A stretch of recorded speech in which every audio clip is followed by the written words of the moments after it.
Good evening. Welcome to another night here on Spirit Connections. My name is Tiffany Rice, Spirit Medium Tiffany Rice. You can find me on Spirit Medium Tiffany on Facebook and tiffanyrice.com. Tonight is a very special night for me because I have one of my good friends on, Miss Aprill Lane. How are you? I'm good. How are you? Good, good. Thanks for having me. Thank you for coming on. I know you had a long day ahead of you today, so I'm glad that you were able to come on. Thank you. For those of you at home, Aprill Lane is founder of AGC Scholarships. That's correct. And can you tell us a little bit about that? Sure. So AGC Scholarship Foundation is a nonprofit that's committed to both advocacy and providing financial assistance to couples dealing with infertility. So applicants can apply for anything ranging from co-pays to deductibles to donor sperm or surrogacy, all the way through adoption. Now, I know when we talk about infertility, it's obviously worldwide. Is this just specifically for couples in the United States, or is it? Yep, we're a national program. So we're not regional, we're not stuck to the New England area, but we are within just the United States. Okay, and when was this founded? It was founded in 2010. This is our first year functioning because it takes money to make money and give money. So this is our first year functioning. We have had over a couple dozen applicants. Our first round, they closed February 15th. Our board of directors is four of us. We have our first gala. It's our big fundraiser. It'll be held February 15th at Gillette Stadium. We have Bill Rancic coming to speak. Wow. Yeah, it's really exciting. He and his wife Juliana documented their struggles on their reality TV show, Bill and Juliana. So it'll be definitely a motivational night, hopefully an inspiring night, but and a money-making night. But we're really excited to have them. Well, I'm so happy because I will be part of that. But before we get talking about the gala, I want to talk to you a little bit about your journey and how you decided to start AGC. And if you wanted to share with us what you wanted to, what was it like to go through some of the struggles, and how has it affected you personally? Sure. So, excuse me.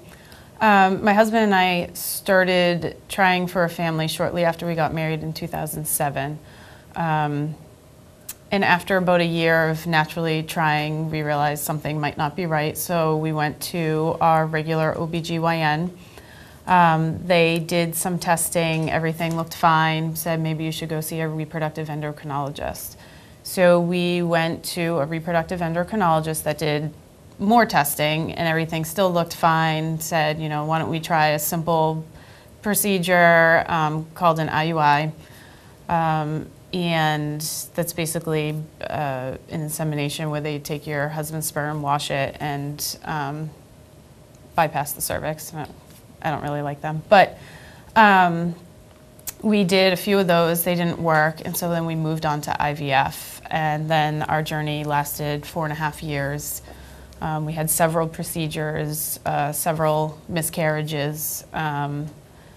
And we do have 2 children. They both came to us in different ways, but you know, we're very lucky and blessed to have them, and some people aren't as fortunate, and that's, you know, the whole reason why I started AGC Scholarship Foundation is because we spent almost $70,000 out of pocket, and that's with 2 insurances.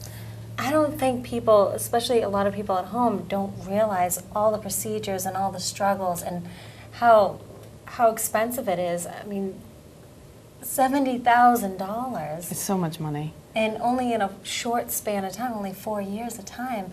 And not only, it's almost like the money doesn't even matter because you're going through this emotional roller coaster. Right. And going through a loss, or the hope and then the loss. And yeah, you know, if someone had told me to cut my eyeball out and put my big toe there, I would have done it. The money doesn't matter. What you have to do to your body doesn't matter. It's just getting to the end, which is having children. And I started a blog in 2010 that documented our struggles.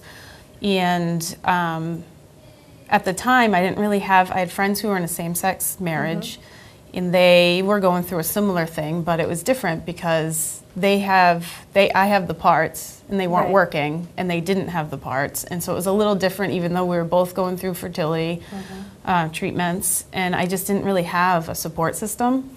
So I thought if I started blogging about it, maybe I would meet people, and I did. I met other bloggers. I met some of my best friends I met through the blog, and we created a support group called AGC. And a lot of those women were refinancing homes, selling cars, taking out loans, and it's, you know, it's sad to see. It's sad, like, nobody should have to pay the amount of money they do to treat a medical condition. And so hopefully we can help. I mean, the legislation is going to have to change at some point, but until then, the foundation's in place to help out. Well, I did look on your website, and there was a paragraph in there stating, like, I don't have a disease. This is not a disease. So, I mean, it's a struggle that you have to deal with. You know, it is a disease in the sense that it's recognized by the World Health Organization as a disease, but it's not a contagious disease. Right. And that's what people think. They think they don't want to talk to you about it because they think then they might end up in your shoes. They don't know how to relate. People are really inappropriate with the comments that they make.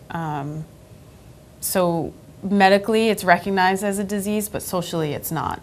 It's not. Unless you've been through it or you know someone who's gone through it, they don't treat you as if you have a disease. Right. And like I said, it's that emotional roller coaster that, I mean, I could only imagine of the highs and the lows. Right. I had an opportunity to meet a lot of members of your group a few months ago, and it was definitely an eye-opening experience for me, because I was able to do a reading, and you know, with some of the information that I was piecing together, I didn't know, I knew nothing of Aprill or any of the people that attended that night. And then when the pieces of the puzzle were put together, I was in awe, I was in shock of these experiences that these women had. And I mean, my heart truly goes out to you, because Thank you. It takes someone with a lot of strength and a lot of compassion, and to just to continue on and go through that and want to continue on. Never mind worrying about some sort of financial issue.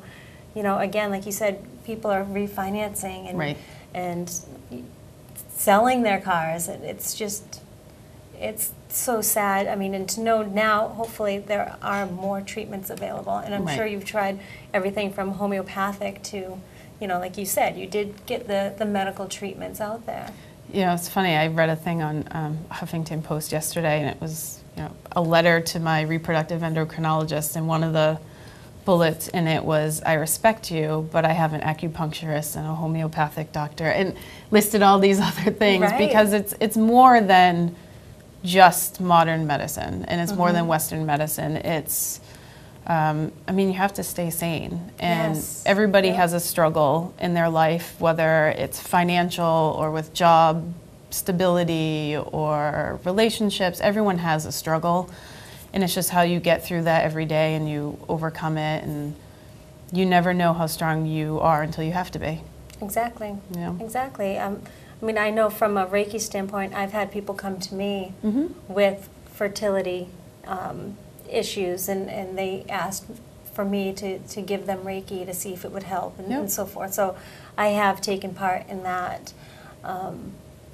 But again, that's just only a piece of what is actually going on out there. Right. So for those of you at home, again, this is Aprill Lane, founder of AGC Scholarships. And I wanted to bring this up, since you guys probably noticed it's been on my lap. This book that you wrote, Infertility Inferschimility. I had to practice that word for weeks. I'm like, okay, because every time I would tell them, okay, April's coming on with, and I tried to say the name of the book, and I kept on like talking too fast and being like, okay, I gotta just slow it down and really make sure I don't mess up. So it took me a lot to say that. But tell us about the book. So the book is my blog. Okay. I started the blog in 2010, and it's lifetime. I didn't go back after the birth of our children and then remember or recount what we went through. It's live time every day. I sat down and I wrote what we were going through, treatments, emotional side of it. And it was published in December by Fountain Blue Publishing. Melanie Fountain is one of the co-owners, I guess. And it brings you through the whole thing, through the birth of both of our children. It even goes through the start of the organization, how I met some of these women. And I find that it's, I haven't had the opportunity to, first of all, like I said, I struggled with the title. So now that I know how to pronounce the title correctly, I was kind of just skimming through some of the chapters. Is there anything that you specifically would want to point out that you would find maybe inspirational? Or?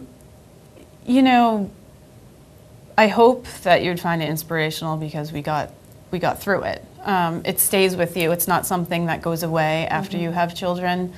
Everything you went through, everything, I mean, it's endless needles, endless procedures, the emotional stress and strain, the financial stress and strain, that doesn't really go away.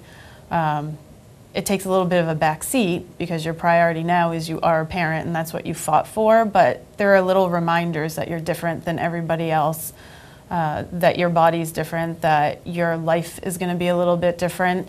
But the book gives you a little bit of insight of how you get through that and how you wake up every day and you're ready to take it on, because you do become a little robotic. Like, your mission is to have a family, and no matter how or when or where or why, you're going to get there, and it's just like, okay, another thing didn't work out, now what do I do next? And so, you know, people going through it, they have something they can connect to and they can relate with, and there's somebody else who gets it. And even if you're not going through infertility, it's about overcoming struggle. And hopefully if you're human, you understand that and you can relate to it. Right, right. And I think that, you know, just putting yourself out there kind of on a helpline, you know, people have come to you. I mean, I've heard nothing but great responses, you know, and how people felt that support.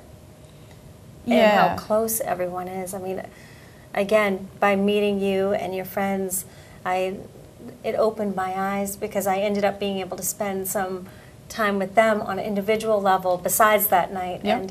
And it opened my eyes that there's so, I mean, you hear of, oh, you know, Sue and Tom tried to have a baby and they didn't, so they adopted. And you really don't hear what happened in those 5 to 10 years of actually trying and hearing the emotional stress. I mean, I can only imagine. I'm a product of, I'm adopted as well. My sister's adopted as well. And my parents, well, I call them my regulars, which are the parents that raised me. But my regulars tried to have children as well, and unfortunately, that wasn't in the plan. So they ended up with me right here. I know they must have pulled the cards wrong, but they ended up with me, and I mean, I would coming from the opposite side of the spectrum, being the child in this situation, like those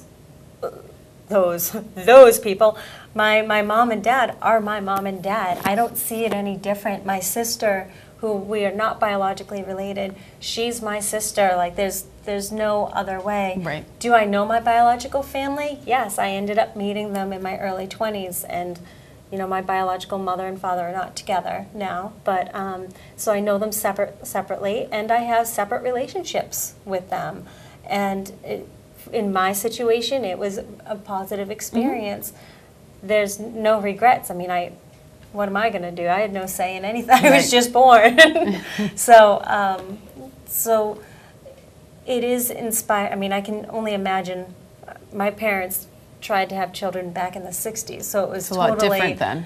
Yeah, it was totally different. There was no awareness out like there is now. There's no blogs, there's no support group. It was just, Oh, okay. That's Well, even in sorry. 2010, there wasn't, I didn't really have a place, and I met some women on a online like chat room basically, and we followed each other's blogs and we followed each other's cycles and struggles and losses, and we sort of broke away from that because even within the infertility community, you started seeing success with some other people, and you're still struggling, and it's hard to accept, like, why is it now working for them and not working for me? But you make some of your best friends. Your parents have 2 amazing children, and you know, when you're in any struggle, not just infertility, but when you're in it, it doesn't feel like you're ever going to get out, but you do. You get out, and it might not be the way you thought you would get out, and it might not be the process, it might not be the ending you thought you wanted, but you get out and you handle it how you can. Well, I definitely find you to be inspiring, and again, like, I remember when I did meet with the group, I was like, oh, well, I brought up the term vasectomy, and the first reaction was, I don't know if it was from you, or I don't know why I was talking about that, but Wrong room. but I brought it up, and they're like, oh, that's so easy to reverse, no worries about that, no, you know, like, and so for someone who might think it would be a struggle, like, oh no, that's it, it can easily, for you guys who've been through the depths, the answer was, oh, that's nothing. You know, wait till you walk a second in our shoes. Not even a mile, just walk a second in our shoes. And again, I just can't emphasize enough, it's not like you go through, you know, we really struggled with one loss of a child as, you know, grieving for one miscarriage, but for most people, they go through multiples and multiples, and that was something that I learned. And again, shame on me for being ignorant to that fact, but it definitely turned my process of thinking around a little bit. You know, I don't think you're ignorant in any way. I think there are ignorant people out there, but part of it is infertility, like some other diseases out there, they need a voice. And, you know, that's where advocacy comes in, and because without voices, there's not going to be change. Perception's not going to change, legislation's not going to change, even advancements in medicine, it's not going to change unless there is a voice. And so, you know, by bringing awareness through the book and through the blog, which is now not up anymore because of the book, but in the organization, and there's other organizations out there that are much bigger on a larger scale that do that, is they bring awareness. And that's what is needed. You know, change isn't going to happen until there are multiple voices. Right, and it's one voice starts it all. You know, one town crier. That's right. You're like a Paul Revere. Thank you. Or Michael Jackson. She loves Michael Jackson, MJ, all the way. I do. I love hearing stories. I never thought one could be that. I love them. Obsessed, but it's okay. I like it. It's awesome. It keeps you going. That's right. MJ's inspiring. He is. So, so we're talking about the book, Infertility Inferschimility. Now, how can people where can they find the book? It's available on different media locations. The two most common would be Amazon and Barnes & Noble. Excellent. And are you going to be doing any book signings? I will be. Not sure when, though. We were waiting for the gala to pass before I started that chapter, but I'll have it posted on our website as soon as we have some up. And now, besides just the kind donations of people being involved, what are some of the fundraising events that you've done or are looking to do? We did a 5K over the summer in July. We have the gala coming up. I'm in the process of planning a wine tasting for the spring. Oh. Yeah. Sign me up for that, please. And then there'll be other smaller ones, you know, throughout the year, but the gala and the wine tasting are going to be my 2 annual bigger ones, and then we'll have other ones throughout the year that will always be on the websites. And I know I've done gallery, Spirit Connections gallery events. Yep, So I we would had love that to one. come back. Yep. That was really fun. That was a great one. That Yeah. was good. It was a good That one. was really good. But my question is, I know you'd mentioned Bill Rancic and connecting with him to talk about, he's now your keynote speaker for your Celebration of Hope Gala on February 15th. Which tickets are still available, guys? You can go to your website. Yep. Which is? AGCscholarships.org. It's plural, scholarships. And it's at Gillette Stadium, so it's going to be gorgeous. It's a little bit of a buzzkill right now. Why? They didn't do that well in the It's all right. playoffs. She's a Pats fan. I'm a Tom Brady fan. I was a Hernandez fan too. Look where that got me. Too. Yeah, look where that got me. Shoot. Nowhere. So, yeah, that's why I don't. I was too. Yeah. Oh well. Buzzkill on that one. But okay, so it's going to be at Gillette Stadium, Celebration of Hope, and Bill Rancic is the keynote speaker. So how did he get involved in this? Obviously, I know that you had mentioned a little bit that him and Juliana had some struggles. Yes. But where does Aprill Lane play into this? So when planning the gala, I did a poll of sorts of who you would want to see as a motivational speaker, and Bill and Juliana came up as the #1 couple. I couldn't afford both. Otherwise, I would have them both coming. But so I emailed Bill's sister, actually. I had her email address from years ago. I had sent, when they were first documenting their fertility struggles, I found her email somewhere online, sometime maybe 2010-ish. And I emailed her, a little bit of our struggle and, gave a little bit of words of wisdom because they had just gone through their first IUI, and I still had that. So when I was planning the gala, I emailed her, and we went back and forth a little bit, and then she sent me over to his agent, and we planned it from there. I've had a couple conversations with him. He's really excited to come out. He loves the cause for obvious reasons. And they spend most of their focus on breast cancer awareness because she was diagnosed with breast cancer a year or two ago. But he's very supportive of this, and he's excited to come out, and he's so down to earth and funny, and when I talked to him, his son was running around. You could hear him in the background, and but and they have one. They do. They have one son. Right. Yep, Duke. And it's funny because I forget what show I was watching, but they had both of them on. I can picture the host, but I can't think of his name. But they were both on, and so they would show. They had their son Duke on a baby monitor, and so they kept on going back and forth. But it was funny just to see them like that, and it's awesome. So now with Bill coming out and everything coming together, what's next? The wine? Yeah, the wine. I'll be going to DC in March for Advocacy Day, speaking to the senators about some legislation that should be pushed through and make some law changes. So I'll be doing that in a short time, and then the wine tasting. It's a lot of work. I know it is. Well, it seems like it. Whether I talk to you or a family member, I'm constantly being told, "Oh, April's got this going on. April's got that." I know we originally had scheduled you to come on January 21st, but you got called in to go someplace else. So your schedule is very, very tight and busy. So thank you for taking the opportunity to come in here. Thank you. Now, I want to focus a little bit more on the inspirational part as well, kind of like the light at the end of the tunnel. You had mentioned that you have 2 children now. So how did you get to that point? So they both came in different ways. I won't say exactly how, or you won't read the book.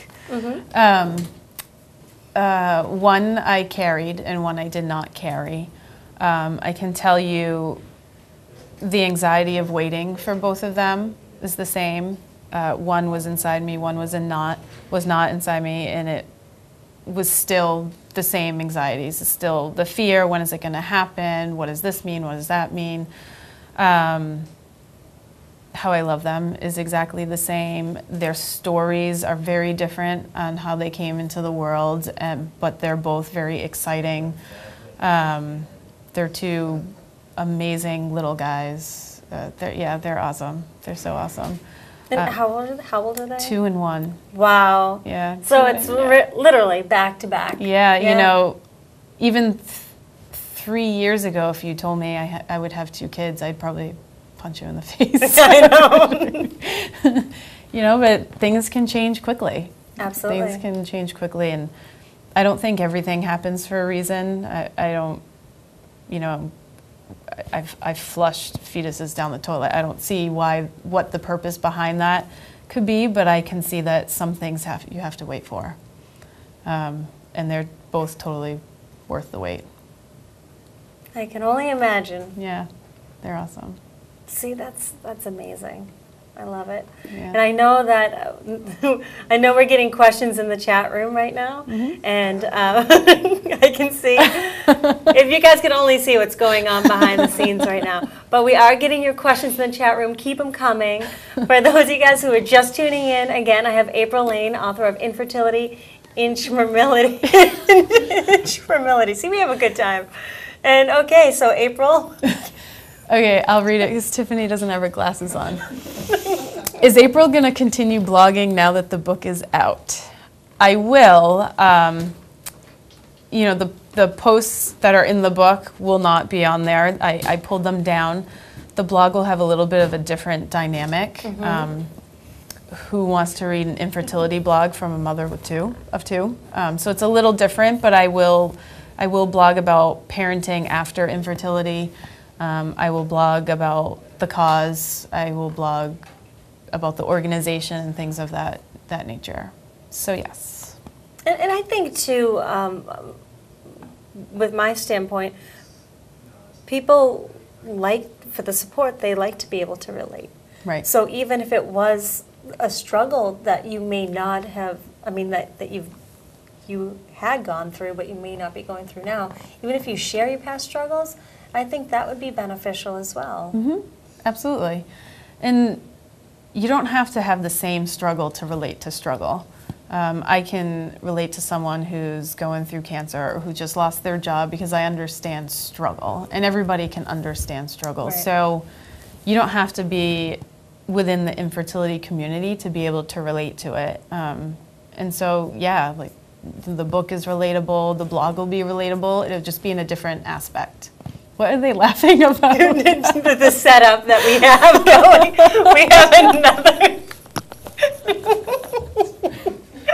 We have another question.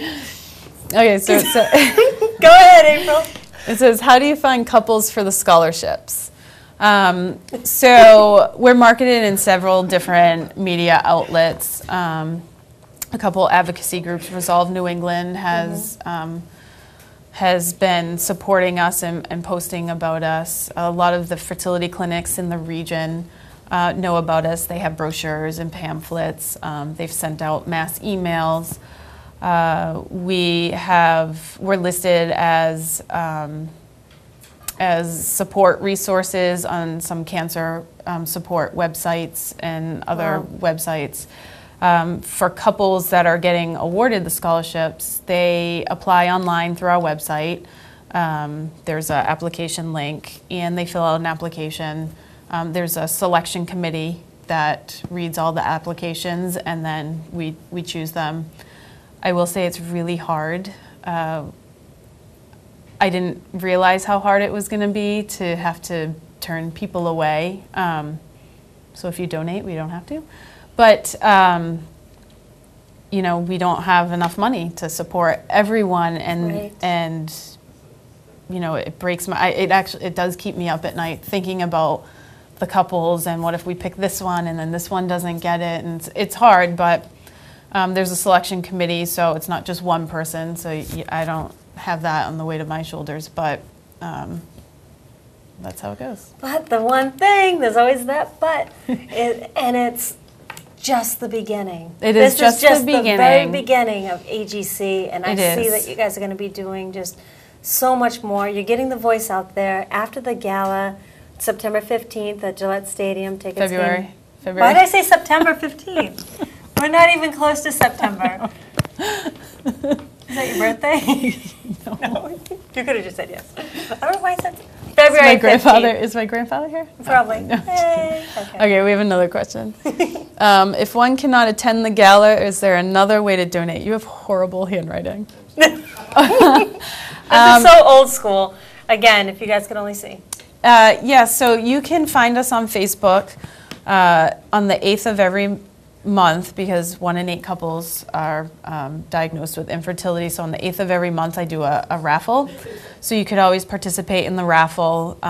We raffle various items from gift certificates to Tupperware to iPods, Right. Anything. Also, you can go to our website and there's a donation link on that, and you can make a general donation. And there's no denomination. It can be anything. We're a 501c3, so your donation is tax deductible. Yeah, I like things with multiple zeros, but you can donate $2, $5, anything. And I mean, of course, for those of you at home, if you have any suggestions for fundraising, I'm sure you'd love to hear it. Yeah, absolutely. Because it's always good to get the word out anywhere. Yeah, and if people have offered to do their own individual fundraisers. They've run a 5K or a marathon. They're raising money, and they will raise it towards the cause. One of the AGC support group girls, her daughter's christening, instead of gifts, in lieu of gifts, she's accepting donations to AGC. So there's multiple ways you can donate and give back. Yeah. See, now my mind's thinking like, okay, what else? What else can we do? What else can we do? You know, I think again, by fundraising, I know they're preparing another question, guys. So if you've asked a question in the chat room, we'll get to it in a second. They're writing it down. They're like 2 little kids in there. We like to have fun on Spare Connections. We do. It's never a dull moment, and we're always having a good time. We're pretty laid back. We're just kind of like a regular household show, I guess. Well, at least this is how my household is run. I don't know about yours, but that's how mine is. So I'm just laughing at them. Sorry about that. That's okay. So now, do people come to you? I know we've talked about support, but is there a therapy group? Would you recommend a certain type of therapy that people would attend, or is there? Finding any sort of support is really important, because unfortunately people who don't get it just don't get it. And you need someone who can just listen and understand. So there are several different organizations. Regionally, there's Resolve New England. If you go to their website, they have all sorts of support groups listed, some that are face-to-face, they do video conferences, they do seminars, and then there's Resolve, the national organization. They're not chapters of each other, they're separate entities, which some people don't know. And then, there are local support groups, AGC, the one that was a collaboration of all the people we met online. We have that's over 40 women nationwide. And anything that works for you. It could be going for a run, it could be swimming, it could be talking to friends, having a glass of whatever it is, whatever works for you, you just need to do it. And that's what actually my friend Nicole Stevens and I talked about last week, actually. Just finding your own niche, what's going to help you cope and get through grief, get through struggles. Nicole is a bereaved parent, so we were talking a little bit about that, and we were mentioning meditation is always good. Yeah. Or how she had mentioned last week was shake it off. Find your time every day to just kind of shake out all that negativity. Write about it. Whatever works for you. Exactly. And that's sort of how I started the blog. I just needed a little bit of an outlet, and it's easier for me to hide behind a computer screen. So some of the things people would say to me, I didn't have the courage to stop in person or stand up for myself in person. I do now, but at the time I didn't, and the blog was a way for me to get it out. and face that. And look what it's become. One voice. One voice. Right? That's right. So we have another question in the chat room. April, will you do the honors of reading it? Best advice for couples who've been trying for years with no success. Hang in there. Just hang in there. Success can be defined in so many different ways, and maybe you end up pregnant and carrying to term, maybe you don't, but your success is what you're going to define it to be. And for my husband and I, our success was to be parents. That was our goal, and if you have that goal in mind, you're going to be successful. You're going to be parents. You might, you know, use donor egg or donor sperm. You might use a surrogate. You might adopt. You might carry to term. There's thousands of ways that you can be successful with it. You just have to hang tight and do those coping things that we talked about, whether, you know, it's reading a book or going to the gym, which, I mean, I'm saying that now, but if you had told me that 4 years ago, I also would have punched you in the face. I was going to say, that's like a choke out right there. No, but you do what you, I mean, mine was, sometimes I was angry, and that's okay. It's okay to be angry. It's okay to cry. I cried today after going to the dentist because somebody said something insensitive to me, and like, those things are okay.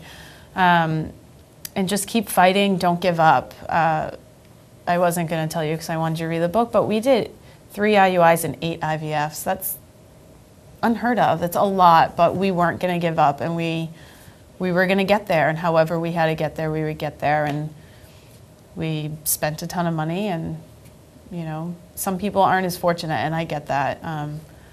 We saved, we cut back on things, and you know, but there are ways that you can supplement that, hopefully, and exactly, hang in there. Exactly, and hang in there. It's horrible. I know, and that's one of the things is you even hate saying the words "hang in there," you know. I know. So, I mean, I would buy stuff off infomercials. That's what made me feel better. Anything. You know, anything. I believed in retail therapy. And now I love Meaningful Beauty because I bought it off Cindy Crawford.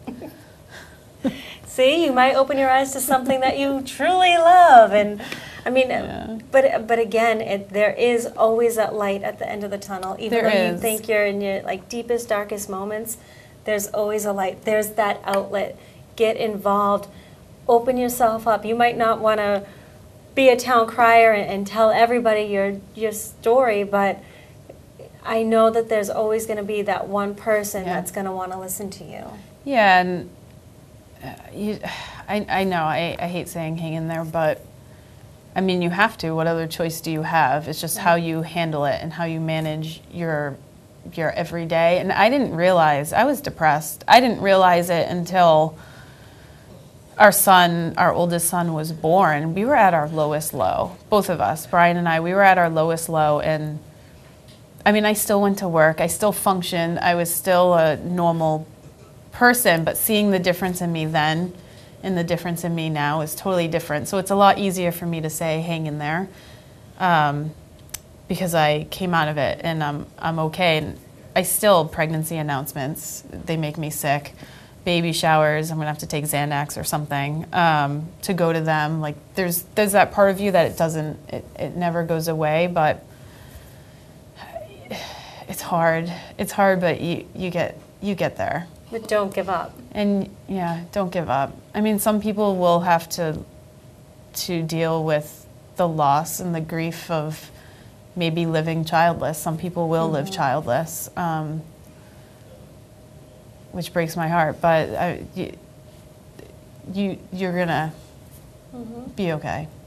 You're gonna be okay. And look at it this way too. I mean, I look at my parents that adopted me, and I mean, there's so many children like me that are unplanned and looking for good homes, and I'm taken already, guys, so I can't be your daughter, but yeah, and it's hard, and you know, so many people will say like, just adopt, like as if it's so easy, and it's so hard. It's not easy. It's learning to accept that, if genetics don't matter. Genetics don't matter, and that's the one thing I hope everyone can learn, is that it doesn't. Genetics don't matter. and your child is your child, and your experience might be a little different, and I'm giving this whole book away. But, you know, but no, because look at you are not reading all of, how many pages? It's a pretty decent over size. 400, I think. Yeah, so you're not telling us all about the highs you and know, lows, but my son, my 2-year-old, loves his story. He loves telling the story of how he was born and how he got in an airplane, and he loves all of that, and it's exciting and all that. So I don't know what my point was, but just adopt. It's not easy. And it's not the just part that you should harness in on. No, it's a long process. You have people evaluating your home, your life, what you say, what your siblings say, how your parents were raised. They're fingerprinting you. They're asking you why you drank 2 beers in college, and they're asking you if you're going to drink beers in front of your children as if what you did 15 years ago is how you are now. And it's a really emotionally draining process, especially after you have been emotionally drained. So it's not that easy, but I personally think it's an amazing option, and there's different avenues you can go through the state. You can go private. And so obviously our son's adopted. But that's okay. There's nothing wrong with it. You can get, I said, you get someone like me. But I just gave the book away. But we have 2 children, so. Exactly. You're not giving the whole book away. No, I'm not. There's a lot in there. There's a lot of content leading up to that. And there are so many options of whether you cannot physically conceive your own child. There are other options. There are. And there's, you know, bringing a life and providing them with a chance. That's what you're doing as well when it comes to adoption, is you're providing a life with a chance to survive and in a well-loved home. Yeah, and you know, you just made me think of something. People often think of birth parents as neglectful, irresponsible. They always think they're druggies. They might be, but for the most part, they're not. I mean, think about carrying a child for 10 months and placing them in someone else's home because you know they're going to have a better life. It's one of the most selfless things I was just going to use somebody that term. could do. And, you know, I hope people realize that. Like, they think, you know, adoption is you know, biological parents are feeble-minded or weak, and it's not that at all. And his birth parents are so grateful for us, and obviously we're beyond grateful for them. And you know, it works for our family. Some people might not be able to adopt, and it's just one option of many. There's so many different facets to this. Yeah, there are. So many. There are. You know. And for those, again, I know I keep repeating myself because I never know when people are tuning in or not. And I know it says on the screen right there, but I have Aprill Lane, founder of AGC Scholarships. Can I tell you, we do so many paranormal shows here that whenever time I have AGC, I think I have AGC Paranormal here because it's always like, what have you, you know, like a certain prefix there, and so I always want to say paranormal, and I'm like, scholarships, say it, don't mess it up, don't mess it up. So people can go to your website, which is agscholarships.org. Yes. And they can make a donation. You can make donation. There's information on the organization. You can even links to Amazon for the book around there, about our events, any press releases, anytime we've been in the media.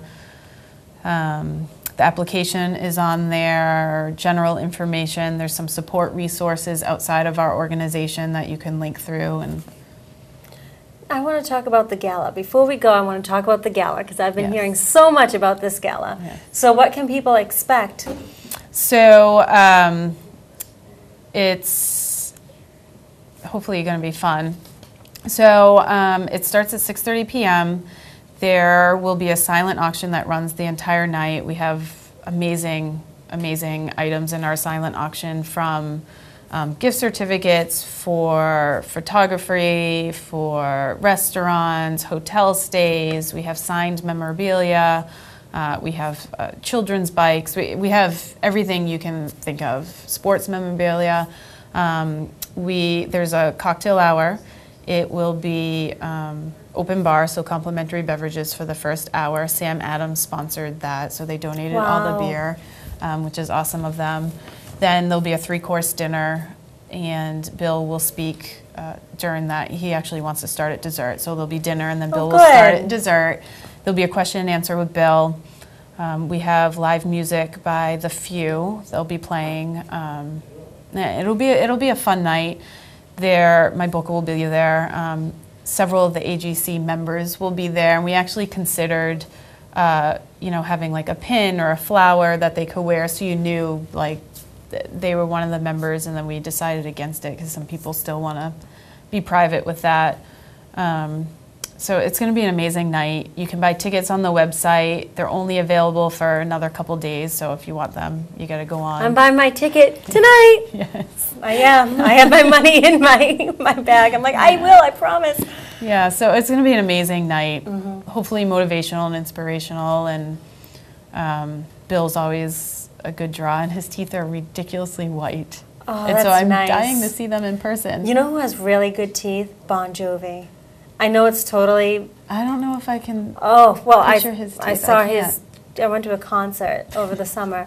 No, but whenever time I think of like fabulous teeth, I think of Bon Jovi. Oh, wait, the guy's you see 50 Bill's years old. teeth, oh. Really? Google it. Bill Rancic teeth. Go for it.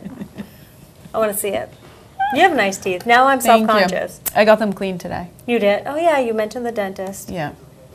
I feel like I need to throw a Crest White strip on mine before the gala. Fine. Before the gala. They're fine. It was probably the food that I ate before. No, they look fine. Okay, good.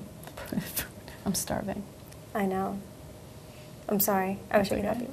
It's okay. Usually I have little snacks, but there's all the snacks I have you can't have. Yeah, we do paleo. You should try it. I want to be paleo. Yeah, you should. It's and vegan. That won't work. I know. That won't work. I know. I just want to be healthy. It won't work. But yeah, I mean, I feel amazing on it. Good. And I'm sure that helps with everything physically too. It does. It does. So the gala's coming up February. Don't know why I said September, but February 15th at Gillette Stadium in Foxborough, Massachusetts. If you guys are out of state and you would like to donate, definitely check out AGC Scholarships.org. That's right. And if you have any fundraising ideas, I know April would love to hear it. Yep. You can contact me right through the website on the Contact Us page. Excellent. Well, it seems like everything is, for as there's so many different struggles and facets, it seems like you're coming from a foundation that is very organized, and you are that voice. And that voice is getting louder and louder for you to be going to D.C. in March to talk to legislation about. Yeah, it's a pretty empowering day. And that's another way you can help. I'll take letters with me. I can send you templates, and I'll take letters with me and bring them to the senators. And yeah, just remember, you guys, you aren't alone. Don't give up. There's always going to be that other person that is going through a similar situation that is maybe looking to hear someone else's story, because they could be in the same shoes and not know where to turn. So don't feel like you don't have anybody to talk to. Reach out, whether it's to this organization or start by you. Start by learning to go day by day and getting out of bed and doing something and learning to focus in on what's going to feed your soul, what's going to be good for your foundation. Right. And it's not easy. I know we were joking a couple of times. It's not, I don't think any part of it's funny at all, and it's not an easy process. And it's easier for me to say now because I do have 2 children that you'll get through it.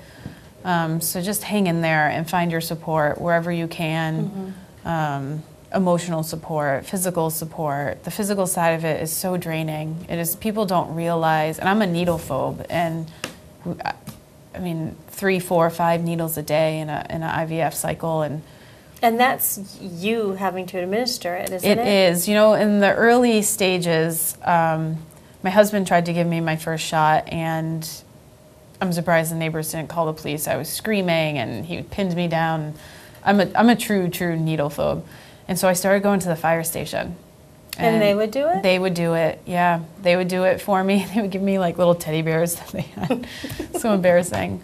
And then one time they were on a call, and I got a text that they were away, and it's very, you know, you have to take your shots at exact times, certain nights, and so I had to just do it. Brian wasn't home, and I had to do it myself, and after that, you know, I got better at it, but I mean, it's physically draining. I gained well over 30 pounds from all the medications, migraines and nausea. It's just, physically it's draining, but emotionally it's just as hard, if not worse. And the physical stuff, you know, you can fight through.